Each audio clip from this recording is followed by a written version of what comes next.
Any Bitcoiner who is mad that governments are getting involved in Bitcoin was always being unrealistic about what the path of maturation is for a nascent store value asset. The path to becoming the world's preferred store value asset goes through institutions and government.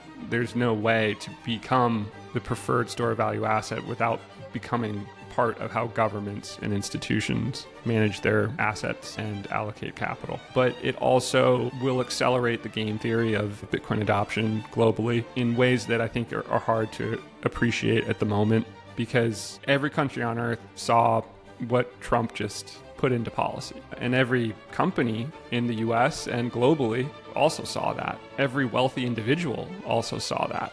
The Overton window has shifted dramatically here, where it legitimized Bitcoin as an asset.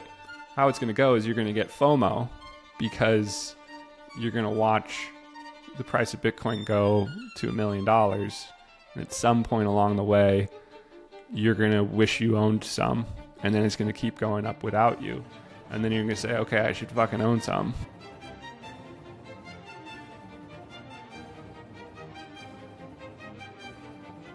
Greetings and salutations, my fellow plebs. My name is Walker, and this is the Bitcoin Podcast.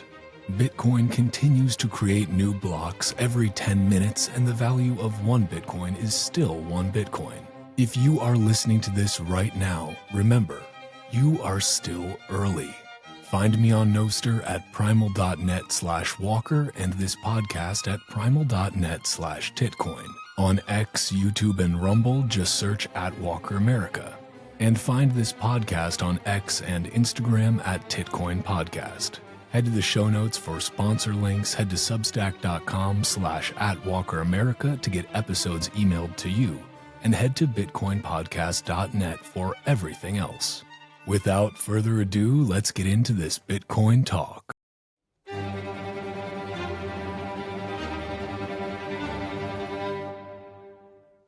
If you come out of this discussion and spin up a Nostr NPub, I would be very pleased. And then I can go ahead, and when I blast this out, I can tag you.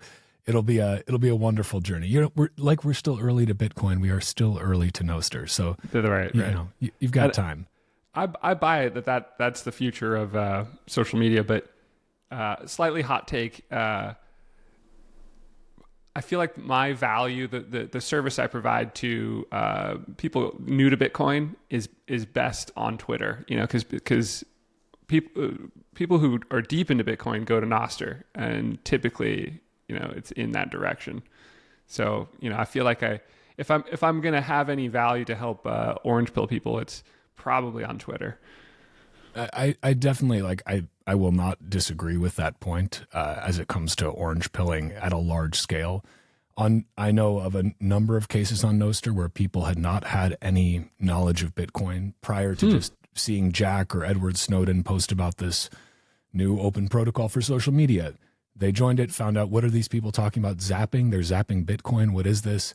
They went down that rabbit hole through that. Now, most of the people, to your point, that have made their way to Nostr, the majority, are probably already Bitcoiners. But I think we're seeing an increasing number from not just the US, but like around the world, who are not Bitcoiners, come on Nostr, realize, wow, this Bitcoin Lightning Network thing is kind of cool, and then start going down that path.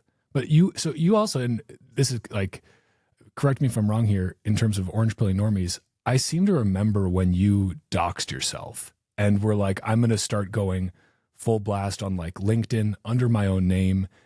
Am I remembering that correctly? That's kind of how that went down? Yeah. Wow. So that was about 2.5 years ago. I decided that I should come out from Croesus, which was my NIM, and put a face to the account, and use my name. And the thought there was, well, it was kind of twofold. It was, one, I think it's more effective to reach people as a person. You know, in Bitcoin culture, it's fine to be a NIM, but I think you build trust with pre-coiners faster if you're a person. And the other part was, I felt that there was a moment in time there, an opportunity to start something in Bitcoin, which I ended up doing, and that I was going to need to be a person to do that. So that was kind of the twofold logic there. Yeah, I mean, I was I remember thinking like, oh, that's like very brave of you to go on LinkedIn and do this, because I have to imagine I don't even know if I still have a LinkedIn account, but I have to imagine it's kind of like Facebook or Instagram, where people are like, it's very anti-Bitcoin. Is that the vibe you get? Because like I started an Instagram account for this this podcast, and like I'll just see some of the comments on there. I've not made a plunge and created a Facebook account for it yet. I don't think I can bring myself to do that. But like you realize how much, even on X, the algorithm puts you in a bit of a bubble where you're kind of just talking to Bitcoiners. People are agreeing with you. You think that all this FUD must be behind us. Like we must have educated everyone, right? And then you realize, oh God, no. The vast majority of people have no idea what's going on. It's kind of like, it's good to remind yourself. Yeah, I completely agree. I tried posting on LinkedIn for a while and found it too painful, really, and sort of stopped using the platform. And I don't really understand how the inner workings of it. At this point, I've spent so much time on Twitter. I feel like I understand it pretty well. And LinkedIn is just so full of shit, basically, too. It really is. Like, I feel like it's something that people feel like they need to do. Like it's like extremely, it's like hyper fiat. It's just like people getting social credentialism scores and trying to boast about their various accomplishments, which like is fine to be proud of those. But like I love the memes that you'll see on Twitter about like, basically like, okay, my 4-year-old son like broke their leg today. Here's what that taught me about corporate finance. Just like what are we even talking about here? But man, stoked to have you on the show. A lot of stuff going on right now that I wanted to dig into with you. Can we start out though, like for people who do not know you, can you just give a little bit of a, who are you? How did you get here today? What brought you down this path? Yeah. Okay. The quick version. Yeah, so I guess my background is I'm a Yuppie Elite. I was a management consultant at one of the best firms, Bain and Company. Went and got my MBA at Stanford, one of the best business schools.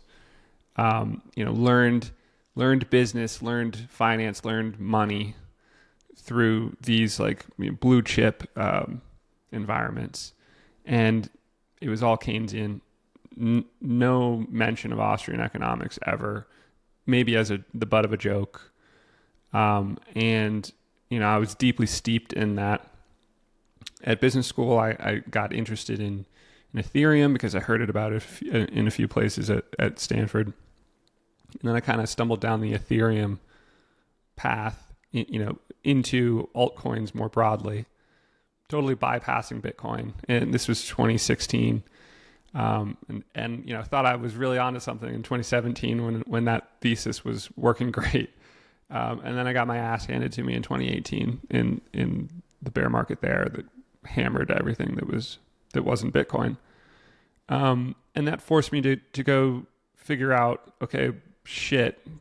Well, taking a step back, I had started an altcoin hedge fund in 2017, and pretty much at the top. And so then I got my ass handed to me, and then my investors were along for the ride. So it was brutal. It was absolutely brutal year and a half there. And I had to figure out, like, what was I missing? Why was I wrong about altcoins? Why was Bitcoin doing better? What's here that I'm wrong about?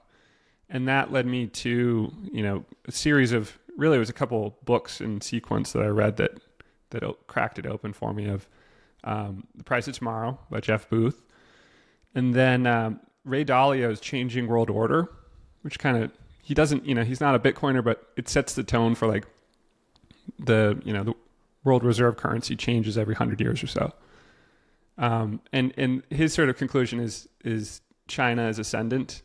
And, that's fine. That's a fine conclusion because he's not a Bitcoiner. But once you understand Bitcoin, you start to think the internet is ascendant. And so like an internet native world reserve currency makes more sense than anything else. So those two, and then bullish case for Bitcoin, just an article back then. And then finally, I was ready for the Bitcoin standard. And that just undid my MBA. So totally replaced my Stanford MBA in one book. And I hated parts of it. It was really hard to get through. And it, made me, there were a lot of things I had to wrestle with because my existing worldview was non-compatible with some of the things that Saif was arguing. And I had to get through that dissonance and realize that he was right about everything. And that was the beginning of my sort of Bitcoin era and Bitcoin epiphany. And as you know, and probably everyone listening to this, that, the first 6 to 12 months that you're in that, new landscape, it's euphoric, it's exhilarating, it's, all you want to do is talk about Bitcoin and how you want to wake up everybody around you. Because it's so obvious now all of a sudden to you. And, I went through that process and everyone in my world started to, ignore me or not want to talk to me or brush me off or, I was going crazy, right? I was going off the deep end. And that led me to some of my first contributions to Bitcoin. So I started using my management consulting toolkit, which is really like crunching numbers in Excel and then turning that into graphics in PowerPoint to present the insights. So I did that for a variety of topics around Bitcoin. And then I wrote Why the Yuppie Elite Dismissed Bitcoin, which is really about my personal journey and the frustrations I was facing with my friend group who continued to ignore Bitcoin. And then, I've just been contributing to Bitcoin ever since. And that one resonated with people a lot. And some of the other articles I've written since have also really struck a chord with people for various reasons. And then the other big thing I have been pleased to make a bit of a mark with was I put out my analysis of Bitcoin's full potential valuation. And Michael Saylor kind of took that model and adopted that framework as his own valuation framework, and then added to it and adjusted some assumptions, which is what I wanted people to do with it. So you probably see Michael Saylor present some of my slides, and that's been really cool too. It's quite a journey. I'm going to link the Yuppie Elite piece in the show notes here for anyone who hasn't read it. But can you kind of talk through the core thesis there? Because that was I read that pretty early in my own Bitcoin journey, and it just kind of really perfectly encapsulated what I was feeling when talking. I have a lot of, all my buddies from college are in, they work for very large banks. They work in some sort of high corporate finance. They are at that level, right? And, and it's I love these guys. I wanted them to try and go down this Bitcoin rabbit hole. Some now years later have begun to, but at the time I was just really frustrated with it. I know these guys are smart. Why are they missing this? I read your article and I'm kind of okay. So can you walk through kind of that core thesis of that a little bit? Cause I just think it's really powerful. Yeah. So I guess the starting point for it was back in 2020. There was a meme going around that was people on the IQ bell curve on the far ends, on the very smart people and the very stupid people are both bullish on Bitcoin, and the people in the middle are well, actually, here's why it won't work. And that was a popular meme, but it scratches some itch. It speaks to some part of the truth, but there I was with my Stanford MBA friends, knowing that they're all like on the super smart extreme end of the spectrum, and none of them are into Bitcoin. They all are the most dismissive people in my life. So, I thought about that for quite a while, and it was like, there's something else here as well. And I kind of realized that the main difference between my Stanford MBA friends and the Bitcoiners that I was interacting with on Twitter there was a political rift between them, but it was really like a worldview rift. And it seemed to be more about like, what do you believe? Like, what sources of information do you trust? What do you think about the, establishment narrative of this or that? And the Bitcoiners all distrust, very disagreeable, distrust establishment narratives and what you're told to believe and yada, yada. And my MBA friends kind of just, party line on most topics, certainly political topics. And so it started to crystallize to me that the difference is one of trust, and trust in the system, trust in what you're being told by authority, and that MBAs, the Yuppie Elites, as I characterize them, to sort of include like doctors and intelligentsia in general. They're high intelligence but high trust, and then Bitcoiners are high intelligence but very low trust. So they're kind of the two extreme corners of a 2x2 matrix. And I, centered the article around that insight and teasing out what secondary effects come from that. Yeah, like if that is a reasonable representation of the world, what kind of second order conclusions can you draw from that? And it does kind of line up with how I experience Bitcoin and my Yuppie Elite reactions to Bitcoin.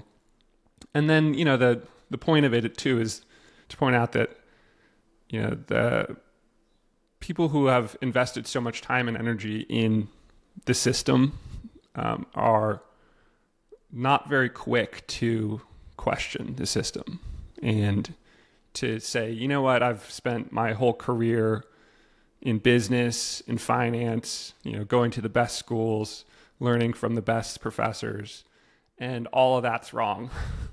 And these guys on the internet are right.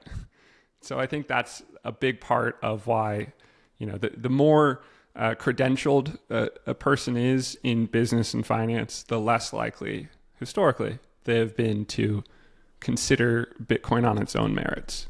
I am definitely not a trader. I'm trying to hold my Bitcoin for the long term. And if you're like me, you need to make sure you keep that Bitcoin safe by going to bitbox.swiss/Walker and using the promo code Walker for 5% off the fully open source Bitcoin only BitBox02 hardware wallet. Then get your Bitcoin off the exchange and into your own self-custody. Bitcoin is chop solidating, but we have companies, nation states, and a whole lot of plebs like you and me who are stacking harder than ever. So it's going to keep ripping higher. But now is the best time for you to get your security locked down tight with Bitbox. Plus, and I can't emphasize this enough, the BitBox02 is just easy as hell to use. Whether you're brand new to Bitcoin, it's your first time setting up a hardware wallet, so you're a little bit nervous, it's understandable, or you are a well-seasoned psychopath, you will have no problem with the Bitbox. And again, it's fully open source and Bitcoin only, but you don't have to trust me, you can go and verify that for yourself on their GitHub. When you go to bitbox.swiss/Walker and use the promo code Walker, not only do you get 5% off, but you also help support this podcast. So thank you. It continues to blow my mind that there are Bitcoiners out there who are not yet on Nostr. Seriously, what are you doing? Just like you shouldn't need to ask permission to use your money, you shouldn't need to ask permission to speak freely or have control of your own account. But that is exactly what you are doing if you are still trusting centralized social media platforms. On Nostr, you can't be censored, you can't be banned, and you can't be deboosted for saying words that Mark Zuckerberg or Elon Musk don't like. And honestly, the vibes are just better on Nostr. Plus, Nostr has Bitcoin payments built in, so when you post a meme, a spicy hot take, or just a photo of your steak, People will zap you Bitcoin to show you they like it and find your content valuable. And if you are a content creator, you can start monetizing your work immediately on Nostr, unlike on X, YouTube, or literally any other centralized platform where you have to hit engagement thresholds and then KYC yourself. You can find me on Nostr by going to primal.net/walker. And you can find this podcast on Nostr at primal.net/titcoin. Primal also has a built-in Bitcoin wallet, so you can literally get zapped by people for your posts. Then go use those sats to buy a coffee or do whatever you want, all from the same app. Search for Primal in the App Store, go to primal.net, or choose any of the hundreds of other Nostr apps that are out there because you can freely switch between any of them anytime you want. So, come join the largest Bitcoin circular economy in the world and start zapping sats on Nostr. I think it's such a good point. It's kind of like an intellectual sunk cost bias, whereby, okay, I've sunk so much into this, my education, into my worldview, into just my identity as like, this is who I am. What you're trying to tell me right now completely throws that on its head. It completely flips the script. And like, to your point, reading, the Bitcoin Standard, it's like, I give you credit for coming from that world and then being able to kind of go through the process of saying, shit, I was probably wrong about a lot of this, not necessarily through a fault of your own, just because this is the pipeline that you came in on. Like, this is the path you were on. It's natural that pathway would develop these certain characteristics within you, certain worldview characteristics. But to then be able to shake that, like, we clearly see that's not very easy to do. Otherwise, a lot more people would get Bitcoin, right? Yeah, it's not very easy to do. And I think, there's an interesting thing there about, like, every Bitcoiner. It's a fun exercise to think about, like, what are the reasons why you are here ahead of most people? Like, I think every single Bitcoiner has a different set of characteristics that make them, differentiated and open to Bitcoin this early. And I think that's different for everybody, but, some of the commonalities are like, distrusting authority, or, having been exposed to Austrian economics or libertarian ideology. These things help. Like, for example, several early Bitcoiners that I can think of spent some time in Argentina, and saw the currency collapse fall out from that.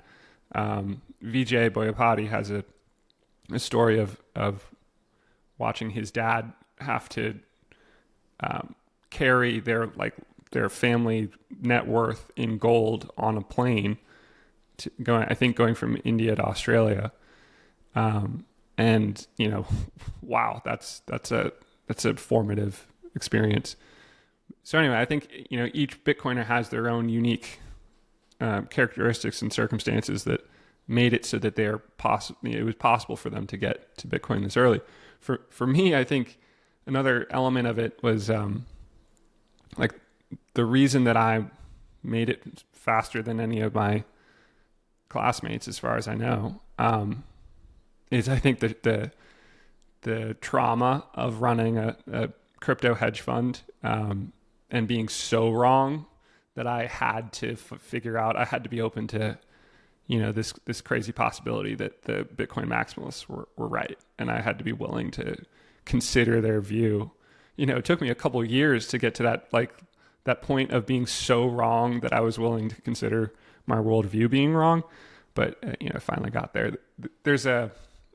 I think about in high school biology class, we did like a lab where you basically trick bacteria to take up a gene, like a gene that makes them glow. And the way you do that is by heat shock. So you expose them to hot and then cold and hot and cold. And it's so traumatic for them that they're like willing to take up some new DNA to try to survive. and I think there's some similarities there. Do you think that's the natural progression for everyone who starts out? Because granted, there are some people who come into Bitcoin and just ignore the whole crypto part. Like, I think that's a smaller set. I think most people in some way mess around.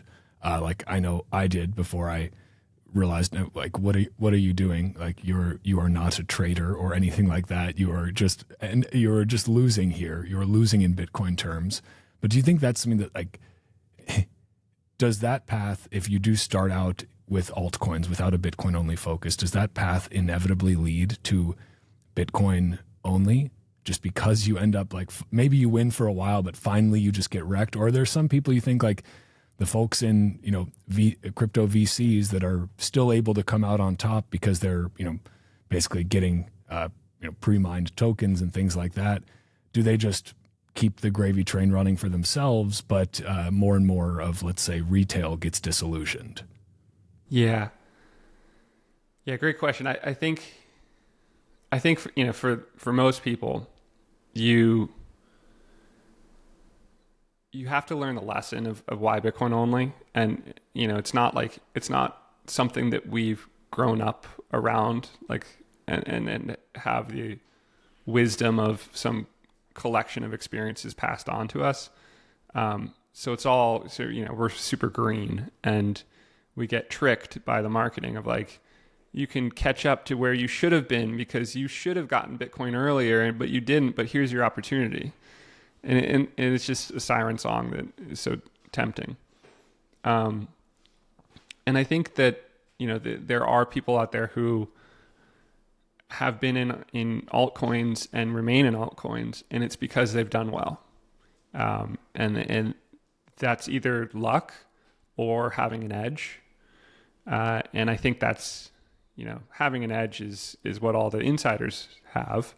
Like if you're at Multicoin Capital and you're, early to Solana and you become a Solana billionaire, which is sort of the story of those guys, then yeah, sure, altcoins make sense because you haven't been burned, and it works great for you. So why the hell are the maximalists talking about Bitcoin only?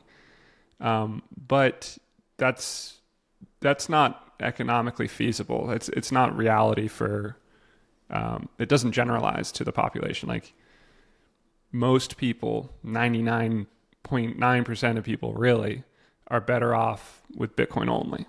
And that lesson is learned by everybody who goes through altcoins who doesn't have an edge. And, I think most Bitcoiners today had that experience of, like, going through altcoins, not having an edge, maybe doing well for a while and then underperforming, and then ending up with less Bitcoin, and then realizing, okay, I'm just going to stick to Bitcoin. And most of the world at the same time, most of the world has yet to arrive to crypto at all, like Bitcoin or crypto. And probably most of the world will go through some painful process as well, the way of pain through altcoins.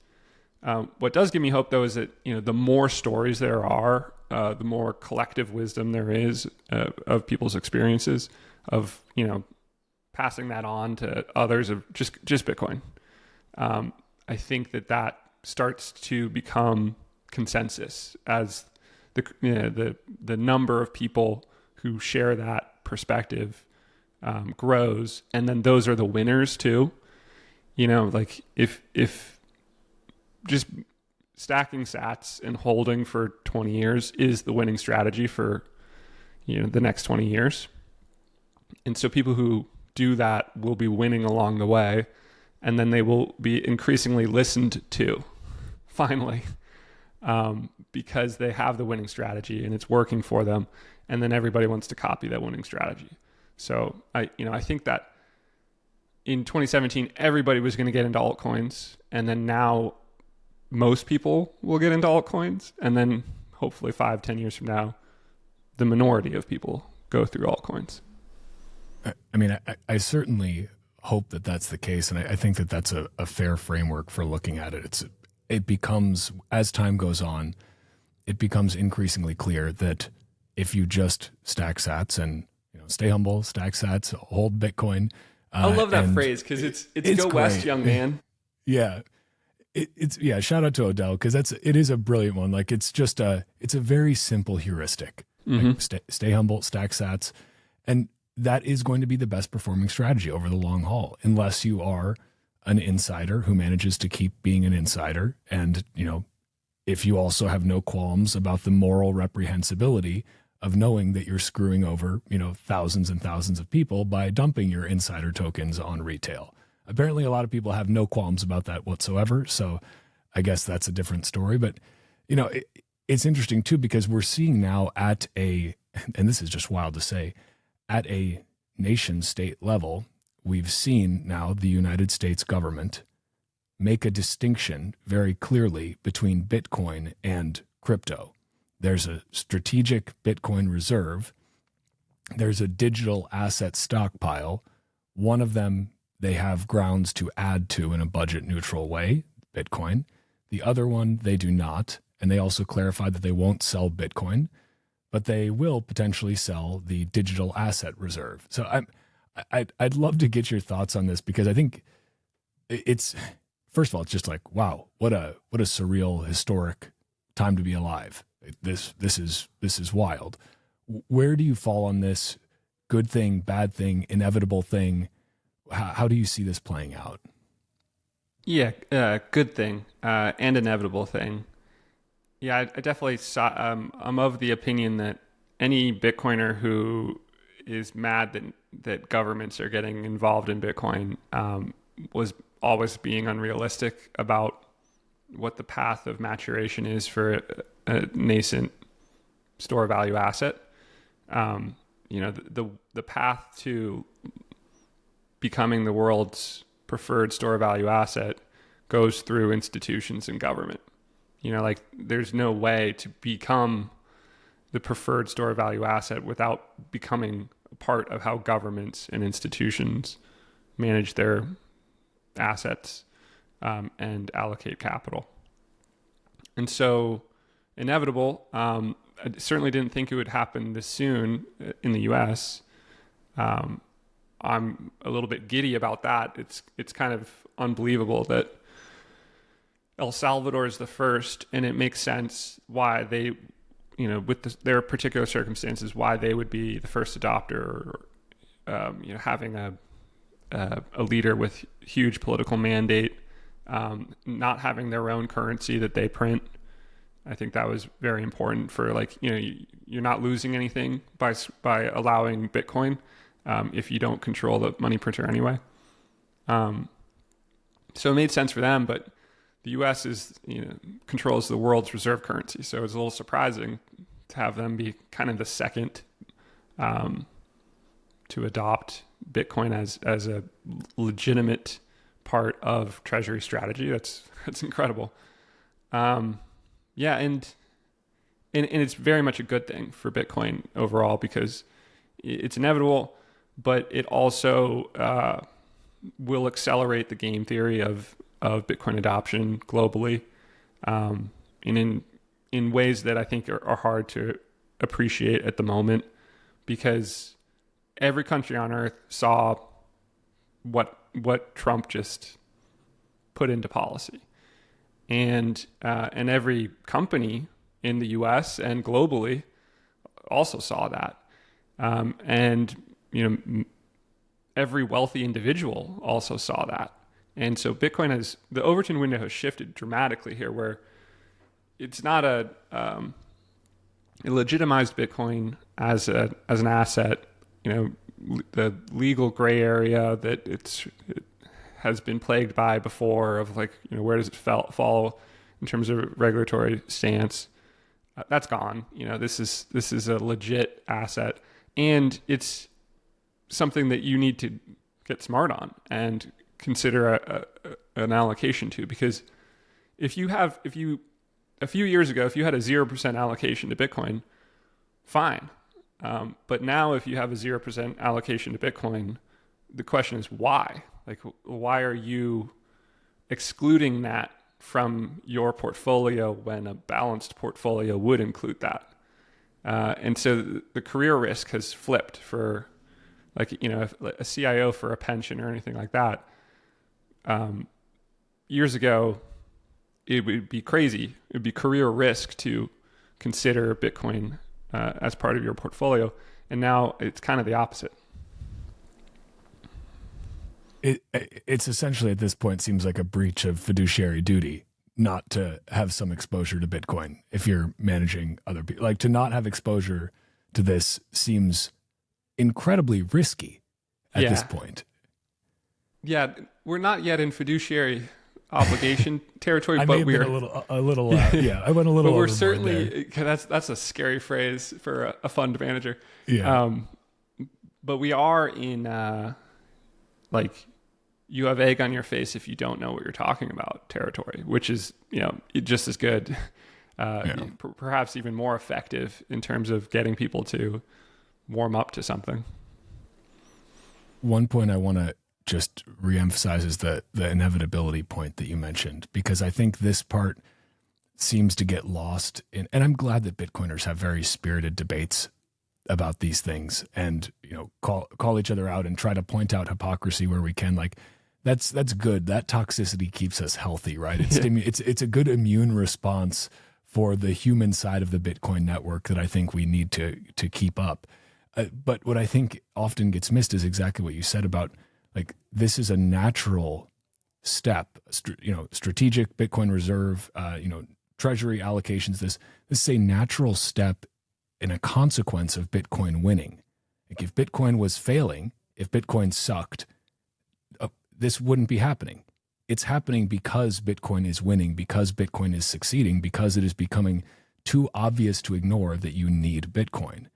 And I think that it's not a question of should the government or should not the government hold this from a Bitcoiner's, perspective. It's just the government was always going to do this, and every government will do this if Bitcoin was going to win. Bitcoin is winning, so you should expect this. Like, winning feels a little weird. Maybe it feels like, the people we're fighting, we were fighting against, now they're going to be holding it too. But like, it's Bitcoin's money for enemies, right? That's kind of the whole thing. It's money. It doesn't care who you are. If you're a government, if you're a corporation, if you're an individual, everyone's free to use the Bitcoin network.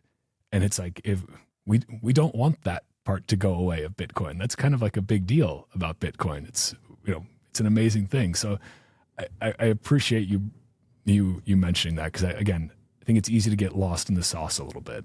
Yeah. I think about the hipsters a little bit here. Like, 10 years ago, hipster culture was big. 15 years ago.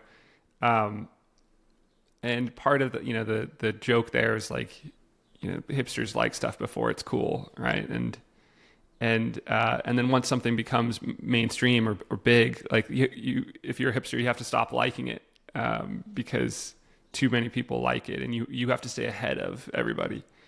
And that's sort of going to that's part of winning here is, guess what? The entire world is going to start liking Bitcoin. And that's the cost of winning, is your amazing little hipster world is going to go fully mainstream.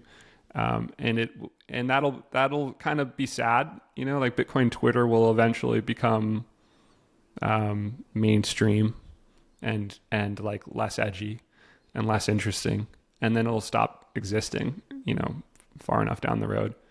But that, in exchange for that, early Bitcoiners get rich. So I think that's the cost you have to be prepared to pay, and it's the cost of winning.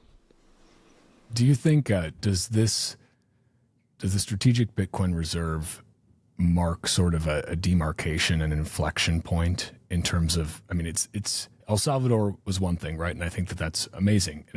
I've been back there a number of times now, most recently in January, and it's amazing to see how that country is developing.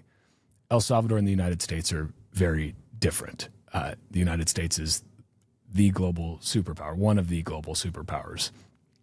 Is this kind of the mark between if you were buying Bitcoin before and around this point, you're kind of one of the early adopters. After this, are you late majority? Kind of where do you think we're at on that adoption curve? And does this mark a specific inflection point? Yeah. So this is one of the first pieces of analysis I did for Bitcoin. And we're way earlier than people typically think, because it doesn't feel possible that we can still be this early, but we are. There's 4 million addresses on chain that have 0.1 or more Bitcoin in them. So that's a significant amount of savings, right? Like you've adopted Bitcoin. Let's say you've adopted Bitcoin if you have, I guess that's $8,000 in an address you control on chain. And then, round that up for people who have Bitcoin on exchanges, and, like there is the question of, have you truly adopted Bitcoin if you have left your Bitcoin on exchange, or like it's just in MicroStrategy or an ETF. But sure, let's round up, call it 10 or 20 million people have some significant savings in Bitcoin. They get it. But there's 8 billion people in the world. So you're still talking about, let's say 0.2% of the world has adopted Bitcoin at this point in time, at that threshold that we've outlined. And that's super different from some of the numbers you see where, you'll see the number of like, oh, there's 200 million people have adopted Bitcoin, but not really. What they're actually talking about is how many people have like ever been a user of Coinbase and any other crypto exchange, and maybe had $5 on Coinbase, and that's everybody. That's everybody in the US. That's all my Yuppie Elite friends. They all have some tiny stash of crypto that they don't understand, and they're hoping that it's a lottery ticket. But that's not adoption of Bitcoin. So a true adoption of Bitcoin, people who get it and have shifted a material amount of savings into Bitcoin, is something like 20 million, which is 0.2% of the world.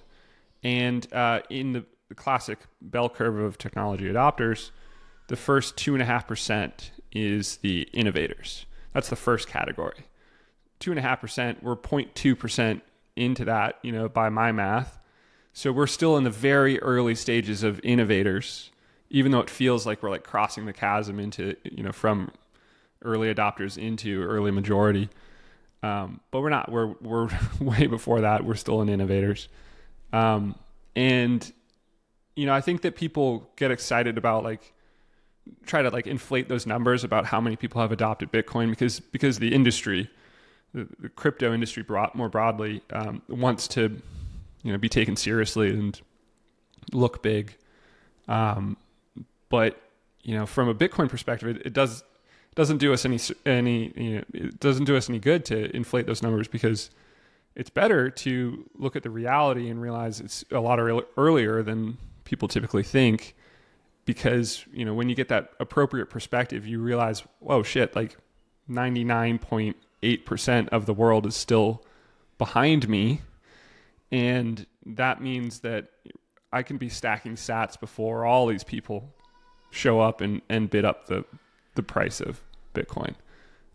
So yeah, that's my perspective on how early we are. It's way earlier than people typically acknowledge. I think that's it's such a hard thing to wrap your mind around, even speaking personally and as somebody who has put a lot of time into this, so much time that I had to start a podcast about it, but this idea that I started stacking modestly in 2020 and, started that journey down the rabbit hole.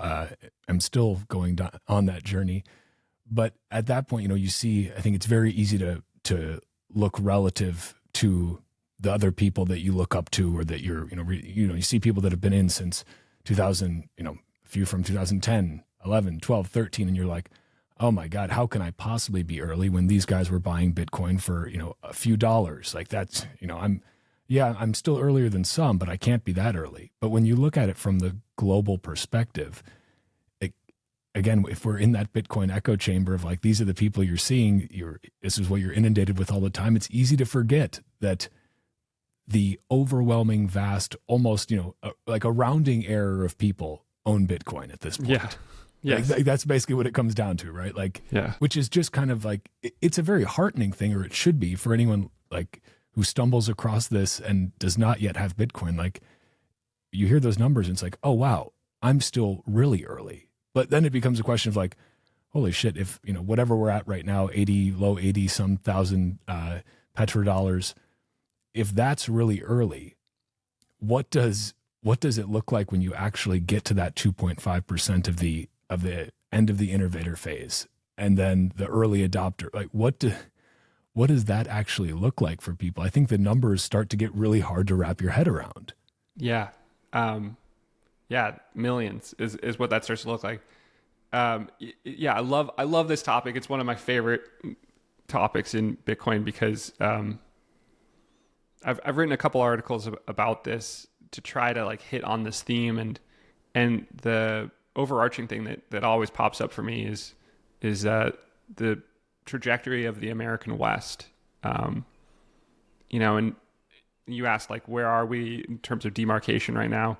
We're somewhere around the California gold rush, like 1849 for Bitcoin. The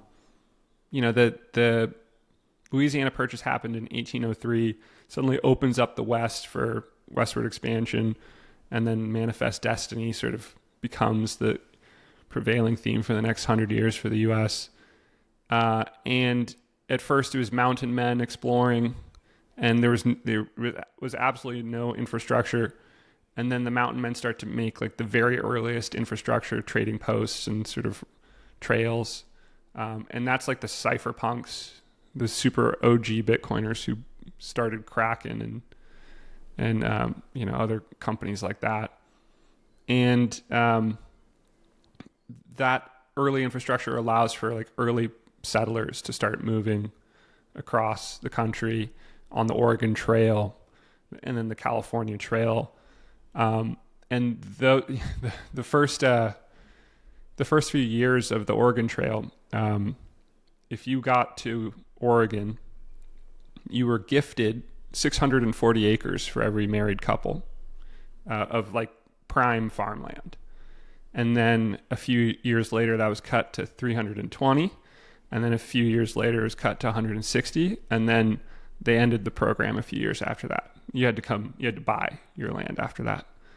And it's just a perfect analog for, the experience of being early to Bitcoin, and then a little less early to Bitcoin.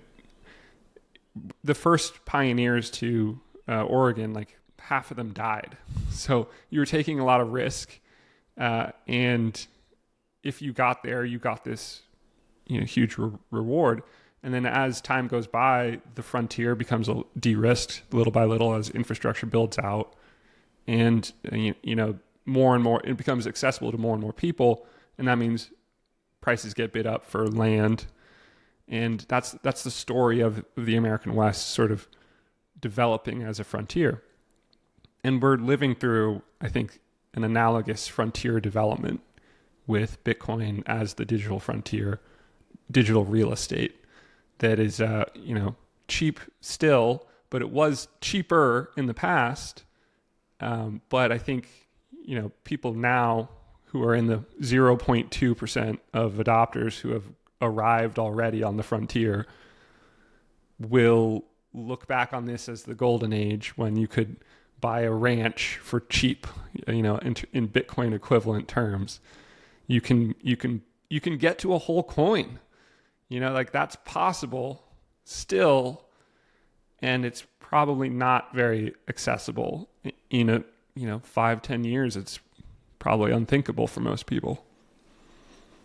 I love the idea that in Oregon, they literally had like a halving schedule of land allocation. That's just kind of, that really is a perfect example there. And yeah, it is. I mean, I think the sentiment I've seen out there right now, and like I get this because I haven't been in Bitcoin that long, but I remember Bitcoin after buying all the way to the 69K top, Bitcoin crashing down to like 16K, I think is where it bottomed out. Like that was rough. That's very painful. Yeah. It was extremely painful. Like I was feeling like a genius, and then all of a sudden I'm like, I'm a big dum-dum. You have those thoughts for a second, and then you remember what you know, and you reorient yourself, and you look at it as an opportunity. But for people who are maybe just getting into Bitcoin, right now, like we're minting new class of 2025 Bitcoiners, right?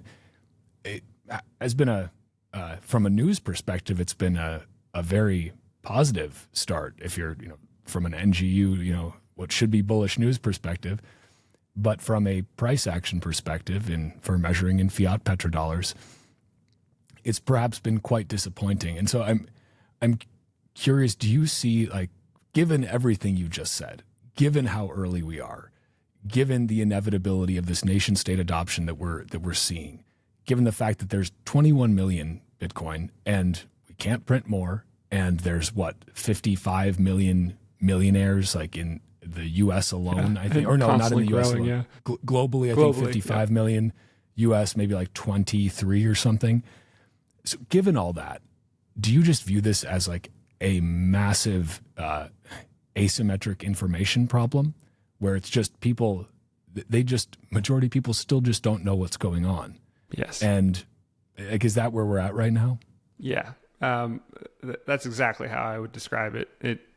Bitcoin is just a massive information asymmetry. It's an understanding asymmetry. And it's hard to get over that. That's that whole worldview stuff.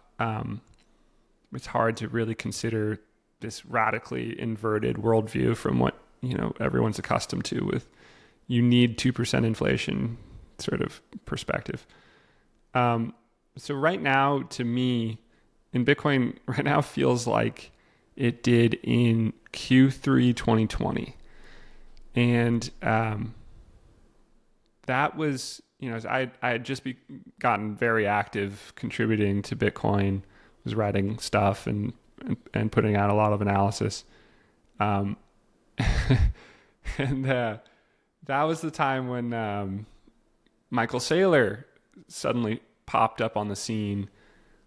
My first awareness of it was he suddenly was following me on Twitter, and I was like, "Who's this guy?" He was doing his homework and getting plugged into Bitcoin Twitter,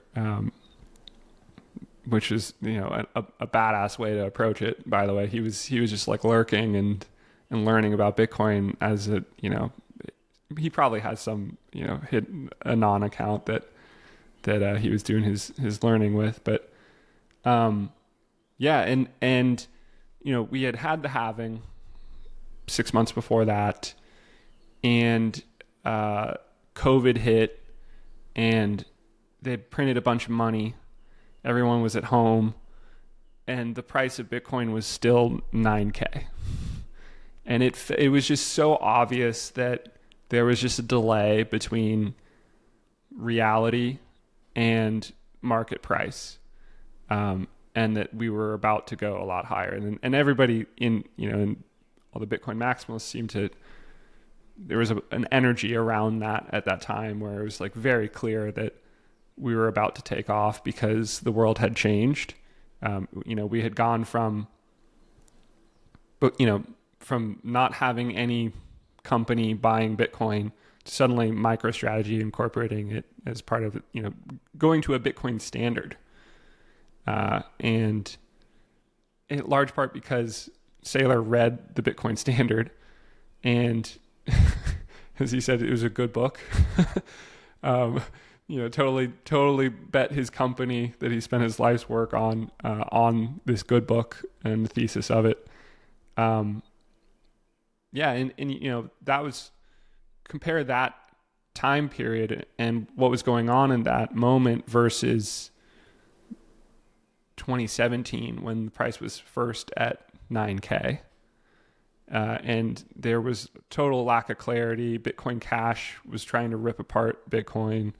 There was no corporate adoption, and that next halving had not yet occurred yet. So, and so 2020, Q3 2020 felt like it's just a matter of time until the market prices in the new reality.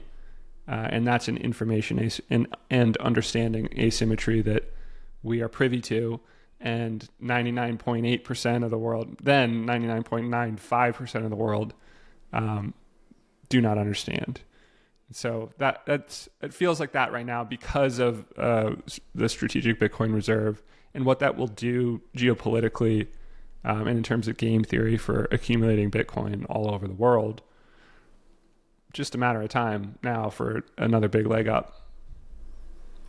Just going off of that kind of geopolitical game theory, how do you see this playing out? Like, what is your thesis? Do we, as you correctly said earlier, the president of the United States, Donald Trump, just issued an executive order saying that they're going to have a strategic Bitcoin reserve. They're going to look at budget neutral ways of getting more.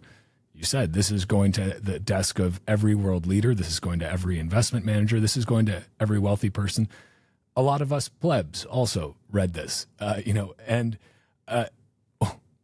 how quickly do things start to move? Are there conversations happening, you think, in kind of, in other equivalents of Oval Offices around the world right now where people are saying, hold on, the U.S. is doing something here. Do we need to be doing something right now too? Like, is that what you think? Like, is there some scrambling happening at this moment? Yeah, I think so. I think there's probably quite a few countries who have had their eye on Bitcoin, but haven't felt a sense of urgency. And now there's probably some urgency. And the way I've thought about like nation state adoption is, I think RFK made this point at Miami 2 years ago.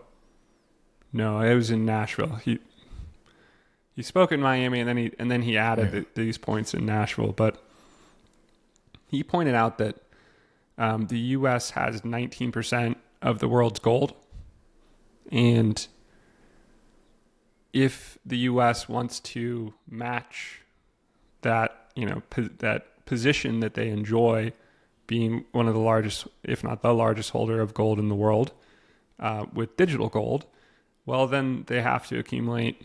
So what's 20%? 4 million Bitcoin. That's the equivalent.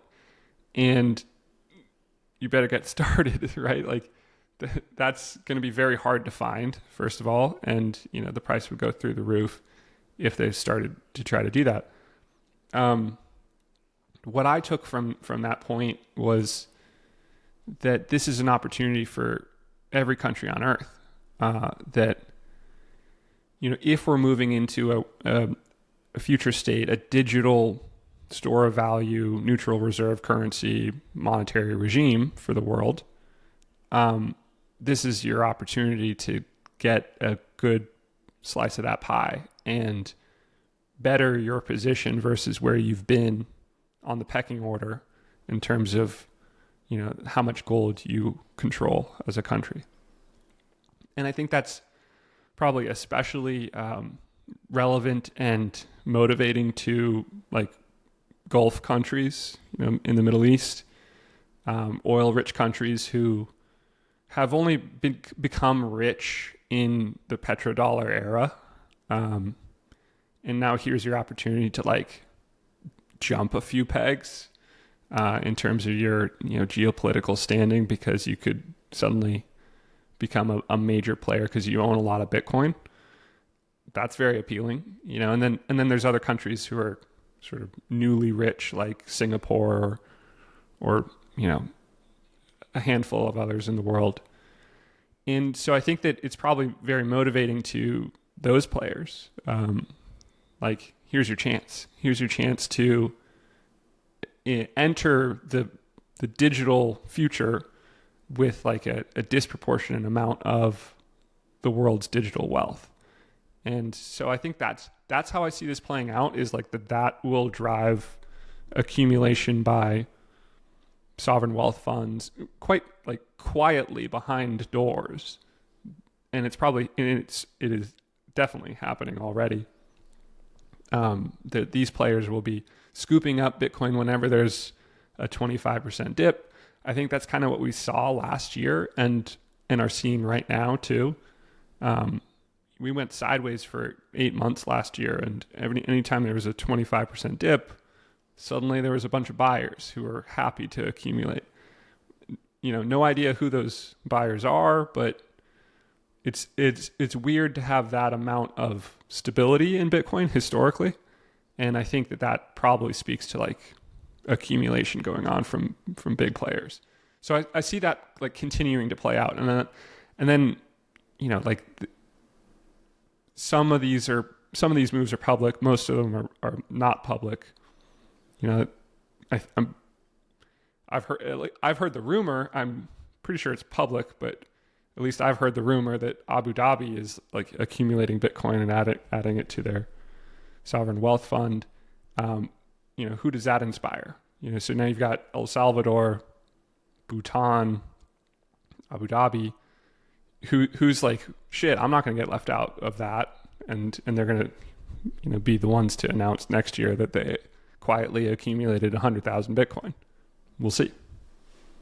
Yeah, and I think your point about like nations that are perhaps lower on the totem pole right now, geopolitically, seeing this as an opportunity to quickly elevate their status, especially if they're nations where, depending on the political power structure, they're able to move more quickly than somewhere like the United States, can't move super quickly. I mean, again, I'm surprised and impressed with how quickly this strategic reserve executive order came out.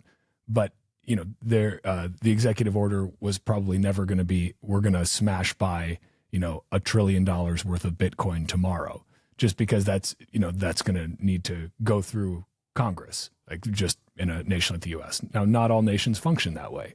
And especially if you're, like a Gulf country monarchy, you can certainly move a heck of a lot faster and deploy capital very quickly at your discretion. And, just make the call. Like, so it'll be really interesting to see. It feels like this next year and couple of years is just going to be kind of wild.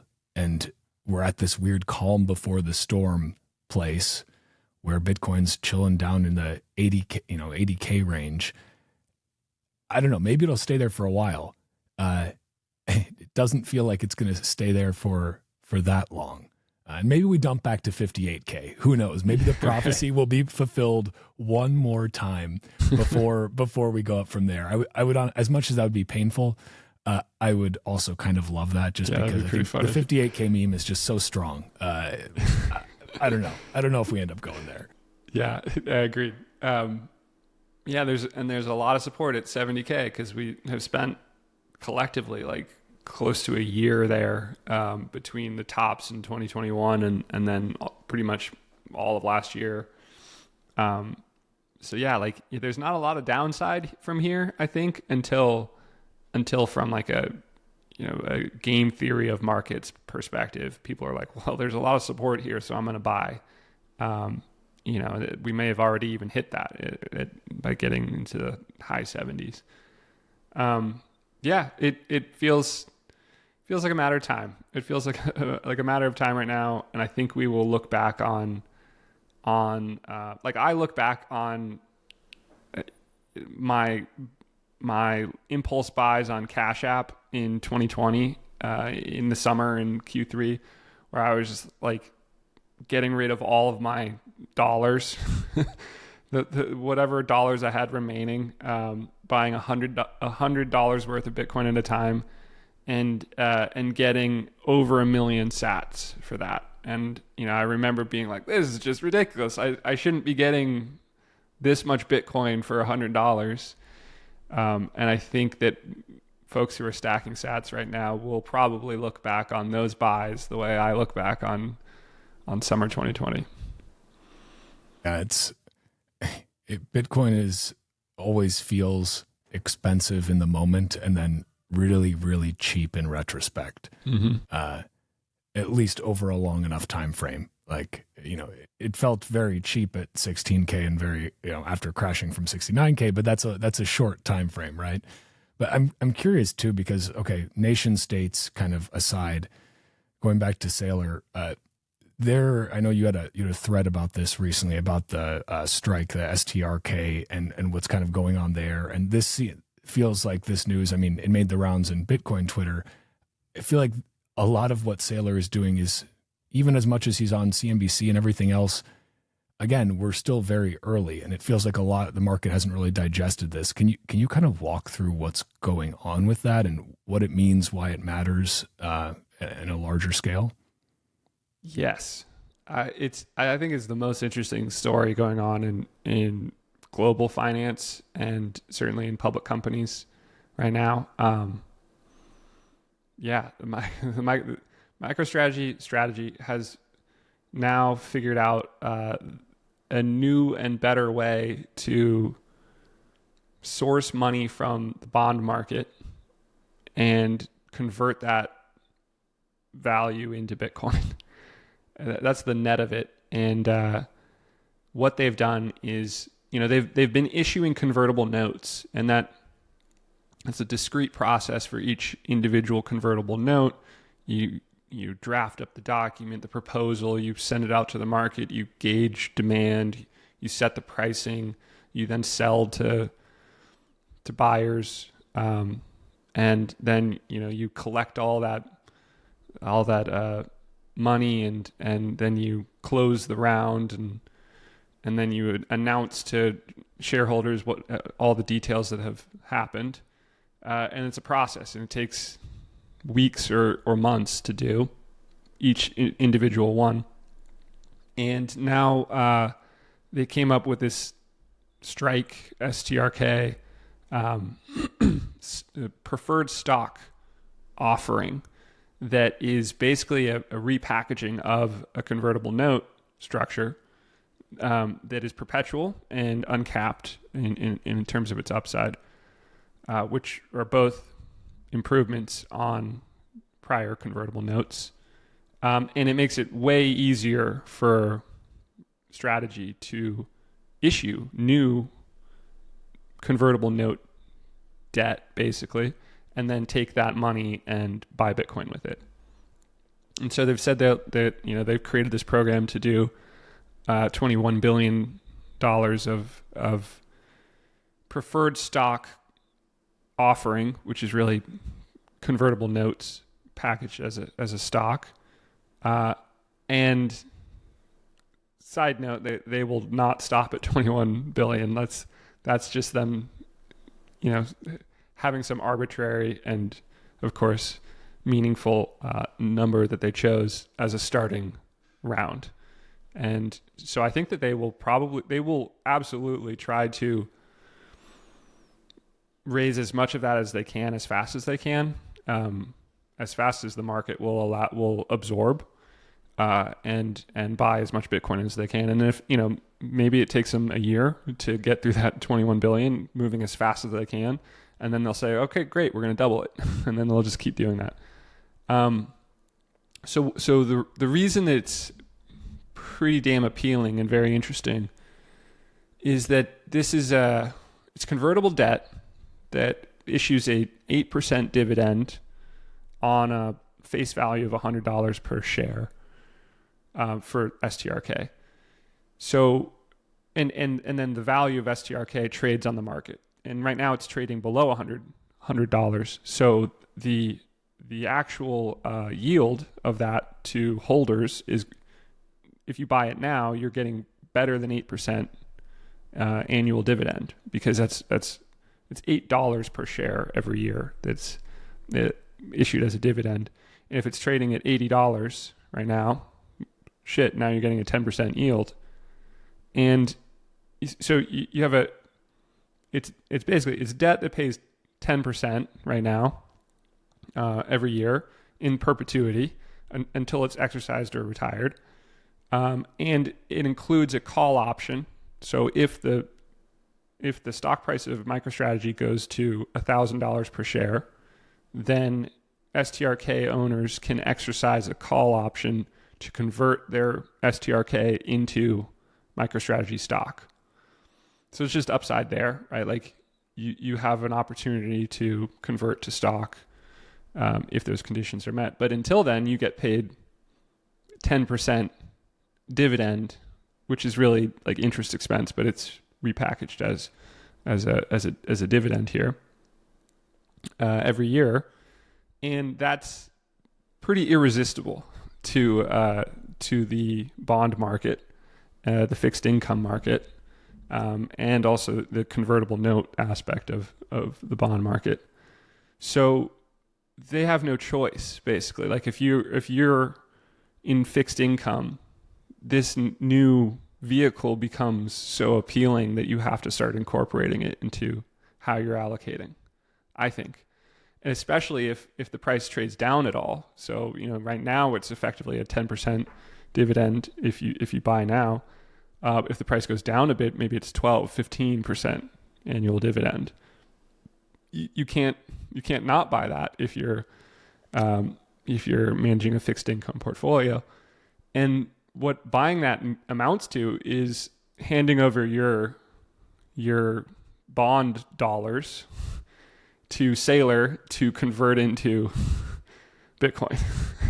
So Saylor and Strategy has created this. It's a pump to pump capital out of the bond market and into Bitcoin, and this is just the latest and greatest improvement on that mechanism that MicroStrategy has been for some time and just keeps getting better at being a pump. And so this is a big upgrade, I think, for Strategy as a pump of capital from the bond market into Bitcoin.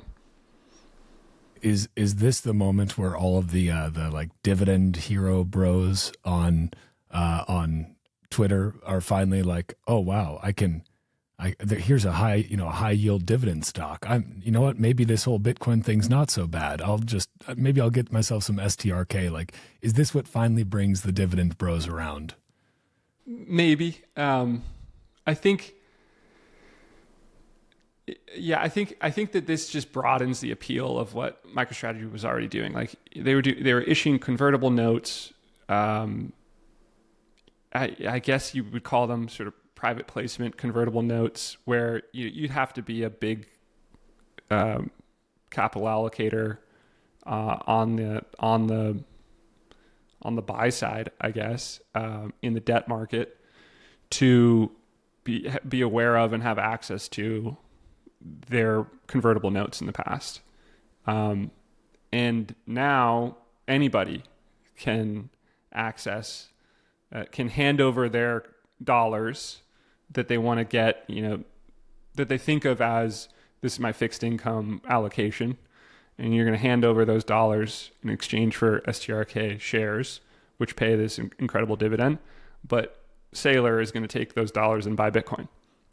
And so it just like greatly expands the portion of the bond market that Saylor now has access to entice away from holding U.S. Treasuries and other stupid paper, and now like attract away to a better bond that has all these incredible benefits, and it happens to be powered by Bitcoin.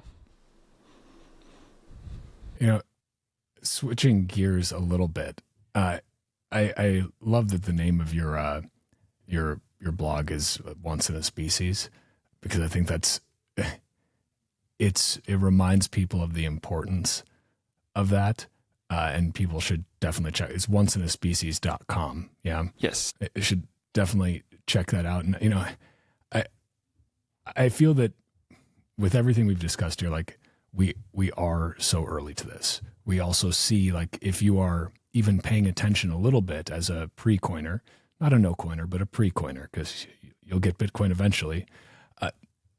There is so much happening, like all at once. Saylor's been doing his Bitcoin strategy for a while. It's now accelerating. Other companies are jumping on board. The U.S. has a strategic Bitcoin reserve executive order. We're going to see other nation states jump on board, and already have Kingdom of Bhutan, maybe Abu Dhabi, El Salvador. There's a lot happening. How do you, if somebody is looking at all of this and still somehow isn't convinced, how do you convince them that this is a once in a species event? How do you bring somebody about to this? How do you make them realize, like, this is something that really does matter to you, that can help you? It doesn't just help individuals, doesn't just help the OGs, doesn't just help nation states. Like, this helps you, and you need to pay attention. Yeah. I don't think anybody's cracked that question. And, I think that's part of my continuing frustration with the world I come from. Is it's hard to get through to people. I have started saying more recently that, I can't convince you. Only you can convince yourself. I can share with you information, but you're going to make up your mind. And that, I think that's been a kind of nice attack for myself personally, at least, because people are immediately, they put up their wall and they expect you to convince them. And no, it's not how it's going to go. How it's going to go is you're going to get FOMO, because you're going to watch the price of Bitcoin go to $1 million. And at some point along the way, you're going to wish you owned some, and then it's going to keep going up without you. And then you're going to say, okay, I should fucking own some. And that's how it goes for everybody, except, the scale is different. For some people, they thought about it at $1 and then they bought it $10. And, for me, I thought about it in 2013 and missed it. And then I was like, oh, what's this new Ethereum thing? It's supposedly going to be better than Bitcoin. All right, I don't want to miss that. And then I, went through the way of paying through altcoins to end up with the amount of Bitcoin that I have. Probably better to avoid that step. But I think the reality is that the number go up properties of Bitcoin is what convinces people ultimately. And it convinces people by inducing pain, FOMO, cognitive dissonance, doubt, self-questioning, and then finally some degree of either through capitulation or through greed. Okay, I'll buy some, and then you end up watching that portion of your portfolio outperform everything else, with a ton of volatility along the way. And then people are on Team Bitcoin. And then they start to learn about it in earnest. And then, they make it a bigger portion of their portfolio. So, I think that's just the human nature of it. I don't think there's a great way to convince somebody of Bitcoin. I think that the information that's available out there has gotten better. Like before 2018, there wasn't the bullish case for Bitcoin. There wasn't the price of tomorrow. There wasn't the Bitcoin standard. Now we have a bunch more awesome Bitcoin only books. And then, the other information that people are receiving is all this social proofing from Wall Street titans, but also from Trump and government in general now. So, everybody has their activation barrier, the activation energy that you have to overcome before they're going to finally buy a little bit. And I think that the information out there and the social proofing lowers that threshold little by little, year by year, and until finally, it's low enough that it can be cleared, and then people start buying. So, I wish there was a better answer. I wish there was a better way. But I think that's just the reality of this asset, and it's the opportunity still for people who have gotten over that barrier already. You still have time, and I think this is going to be a slow and painful process for the world. I don't think I think things speed up, and that's the nature of the early parts of an S curve, which is what this is. That's what moving through the bell curve of technology adopters amounts to an S curve of monetization, and the early portion of that is parabolic, and that's what we're going through. So it will accelerate and continue accelerating for 10, probably 20 years, and then it'll start to slow down into maturation after that. But it'll still be fast for quite a while. And so it's going to be painful for people, and it'll be slow for people to get on board. And all that matters is that every 4 years we onboard some incremental slice of that bell curve of technology adopters, And, then that means we have a positive viral coefficient for the properties of, the value of Bitcoin. And that's all it takes. So, I think it will be slower than people hope. Like at any point in the last 16 years, people have thought that a large portion of Bitcoin holders thought that there would be some magical moment in time soon where you'd have the God candle and the world would wake up all at once. And I don't think that's how this goes. I think it's a process of moving through the bell curve slowly. I love the point that you made just about different people having different activations. And it just made me think of two of my very good friends who had basically kind of brushed off Bitcoin every time I told them about it for a number of years. And then once they saw that like Trump was talking about it, they were like, oh, all right, cool. Yeah, I'm in. And I'm like, oh, all right. Yeah. Cool. Chop man. Liver over here, Walker. Yeah. Okay. I fine. I'm happy that, like either way, I just wanted you guys to get some exposure. Great. But, I probably should have just showed them this chart from your site, because I think this is the one you were mentioning earlier in the show that Saylor has really picked up on as well. And I think this one is maybe this is a little bit older one, just given Bitcoin's market cap, but this is such a powerful visual to realize, holy shit, like Bitcoin is tiny compared to the global pool of capital that's available. Like, it's mind blowing. That's right. And so this chart, was a few years ago that I made this. Bitcoin's now almost 2 trillion, call it 2 trillion, and still 0.2% of the world's assets, which goes hand in hand too with that, 99.8% of the world has not woken up to what Bitcoin is. So it checks out there. But yeah, this was part of the full potential valuation piece, that it's kind of the starting point that was missing. And I went through the exercise of trying to figure out like how much value is there in the world sitting in these different buckets, and a piece together through a bunch of different data points this view, and that's what Saylor latched onto as a great visual for setting the stage, I think, for how Bitcoin, this tells a story of like how early Bitcoin is, but it also hints at how much capital sits in analog assets. And there's one digital asset on this page, and it's tiny because it's brand new. And the implication there is, well, will some of the analog capital osmotically flow into Bitcoin because it has superior properties, and capital seeks out the best store of value over time once it understands what that is.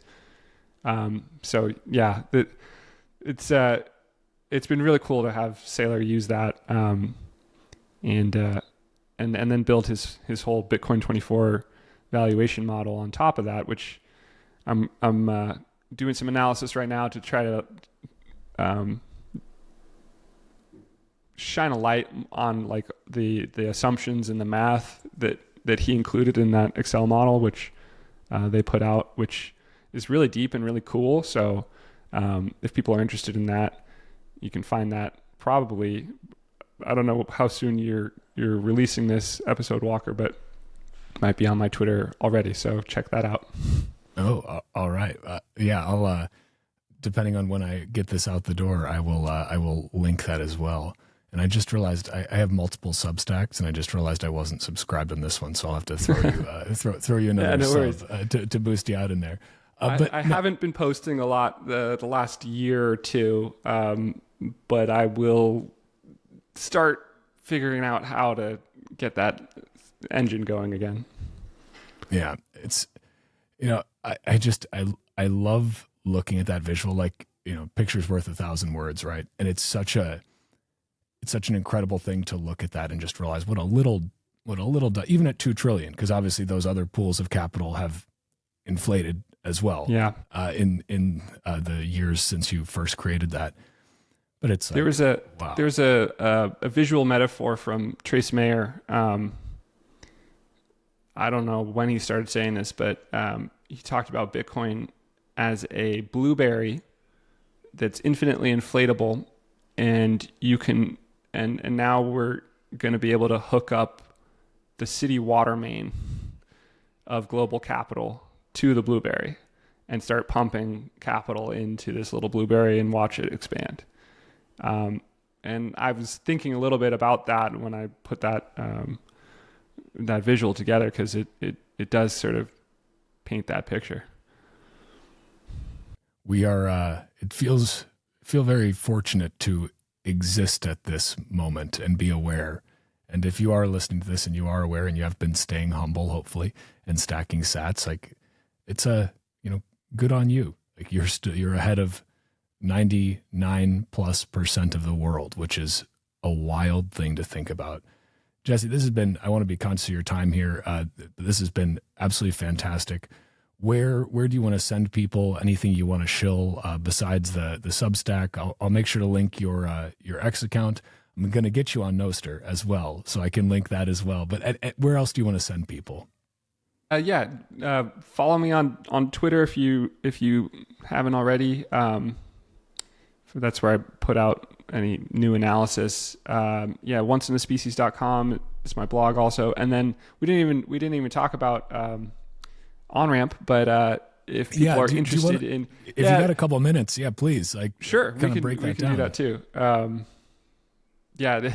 I love getting into the classic Bitcoin stuff. So I got distracted. I had it on my list. All and good. Then, all good.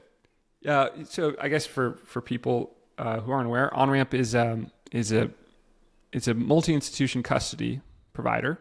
And multi-institution custody is a variation of multi-sig custody, where in this format, there's 3 keys, as with most multi-sig setups, but each of the keys are held by 3 separate institutions, and the end user doesn't have to set up and maintain a key of their own. So in that way, multi-institution custody removes the security and technical requirements of engaging in multi-sig for the end user, and has some other benefits too of making inheritance quite seamless, because there's no treasure map of what to do in the event that you die and where the key is located and all that.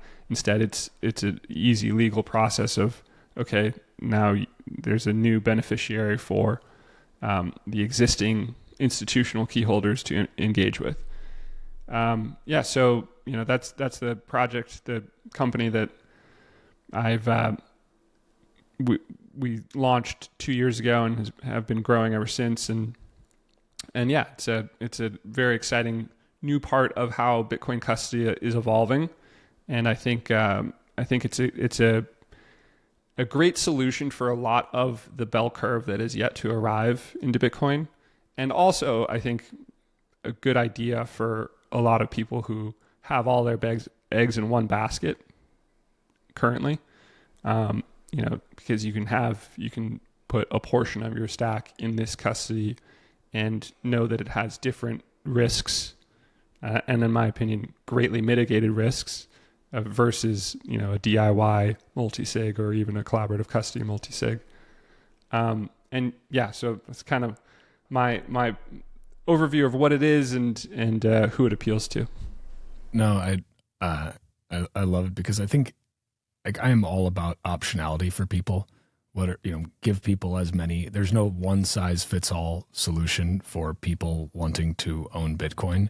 And just because, you or I or somebody else may want to have a completely, quote, sovereign way of holding things, a lot of people do not care about that. And they want something that is, that they know that they're not going to screw up because they don't trust themselves, or they can't even figure out how to, open up a PDF correctly, or they think every spam email is and I'm not trying to disparage anyone, but they, like, every spam email they think is a real thing, and they're, calling the customer support line that's listed there. Like, you need different options for different people. And so I think it's really been cool to see, just in the short time that I've been in Bitcoin, see kind of these different options across the board blossom, from different collaborative, collaborative multi-sig to, I know, like what Anchor Watch is doing, to what you guys at OnRamp are doing. Like, it's cool that there are so many different options popping up for people, and they're each going to appeal to a different subset of users. Or to your point, even a very hardcore, I want to hold my own keys type of person, maybe they want to put some in a collab or a multi-institutional custody specifically for inheritance, so that if something happens, I like options, and I think we should have many more of them. So where can folks find that? Yeah. If you're curious about that model, just want to get the overview of it, check out onrampbitcoin.com. And yeah, if you're interested in learning more about it, hit the, schedule a consultation button, and we'd be happy to talk you through it. Nice. Well, Jesse, I want to thank you again for your time here. This was a blast. Anything else we didn't cover you want to close with, or did we do a pretty good job of running the gamut? No, yeah, we covered the things I wanted to hit in terms of like where I really wanted to talk about, how this feels like middle of 2020, and I think we got that point through. I think it's an exciting point in time where there's a lag between what Bitcoiners know about the world and what the world has realized about Bitcoin. A great way to put it, and I think a perfect note to end on. Jesse, really, thank you for your time. Hope we can do this in person sometime. That would be fantastic. But really enjoyed this, and looking forward to seeing where things go in these next few months, years, decades. It's going to be a wild ride. I agree. Thanks for having me, Walker. Take care, man.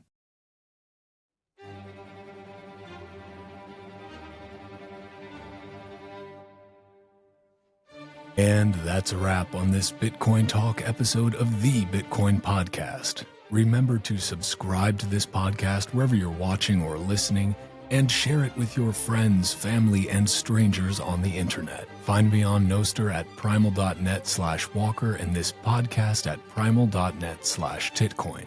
On X, YouTube, and Rumble, just search at Walker America. And find this podcast on X and Instagram at Titcoin Podcast. Head to the show notes to grab sponsor links. Head to substack.com/@WalkerAmerica to get episodes emailed to you. And head to bitcoinpodcast.net for everything else. Bitcoin is scarce, but podcasts are abundant. So thank you for spending your scarce time listening to the Bitcoin Podcast. Until next time, stay free.